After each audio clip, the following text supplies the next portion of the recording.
ಒಬ್ಬ ಶಿಷ್ಯ ಒಮ್ಮೆ ಬುದ್ಧನ ಬಳಿ ನೀವು ಧ್ಯಾನದಿಂದ ಏನನ್ನ ಪಡೆದುಕೊಳ್ಳುತ್ತೀರಿ ಅಂತ ಪ್ರಶ್ನೆ ಕೇಳ್ತಾನಂತೆ. ಅದಕ್ಕೆ ಬುದ್ಧ ಏನು ಹೇಳ್ತಾರೆ ಗೊತ್ತಾ? ಏನೂ ಇಲ್ಲ, ಧ್ಯಾನದಿಂದ ನಾನು ಏನನ್ನ ಕೂಡ ಪಡೆದುಕೊಳ್ಳೋದಿಲ್ಲ ಅಂತ ಉತ್ತರಿಸ್ತಾರೆ. ಆಗ ಶಿಷ್ಯನಿಗೆ ತುಂಬಾನೇ ಕನ್ಫ್ಯೂಸ್ ಆಗುತ್ತೆ. ಅರೆ, ಏನನ್ನ ಕೂಡ ಪಡೆದುಕೊಳ್ಳೋದಿಲ್ಲ ಅಂತ ಆದರೆ ನೀವು ಯಾಕೆ ಧ್ಯಾನ ಮಾಡ್ತೀರಿ ಅಂತ ಮತ್ತೊಮ್ಮೆ ಪ್ರಶ್ನೆ ಕೇಳ್ತಾನೆ.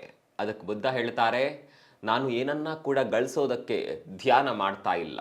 ನಾನು ಧ್ಯಾನ ಮಾಡಿದರೆ ಏನೋ ಕಳೆದುಕೊಳ್ಳುತ್ತೇನೆ ಅನ್ನೋದಕ್ಕಾಗಿ ಧ್ಯಾನ ಮಾಡ್ತಾ ಇದ್ದೇನೆ.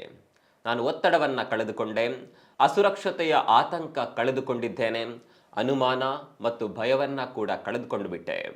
ಈ ಕಥೆಯಿಂದ ನಾವು ಕಲಿಯಬೇಕಾದದ್ದು ತುಂಬಾನೇ ಇದೆ. ಕೆಲವೊಮ್ಮೆ ನಾವು ಪಡೆಯೋದರಿಂದಲ್ಲ, ಬದಲಾಗಿ ಕಳೆದುಕೊಳ್ಳುವುದರಿಂದ ಜೀವನ ಪಾಠವನ್ನು ಕಲಿಯುತ್ತೇವೆ. ನಷ್ಟ, ನೋವು ಮತ್ತು ಭಯ ಇವೆಲ್ಲವೂ ನಮ್ಮೊಳಗಿನ ಶಕ್ತಿ, ಶಾಂತಿ ಮತ್ತು ಆತ್ಮವಿಶ್ವಾಸವನ್ನು ಅರಿಯಲು ಸಹಾಯ ಮಾಡ್ತಾವೆ.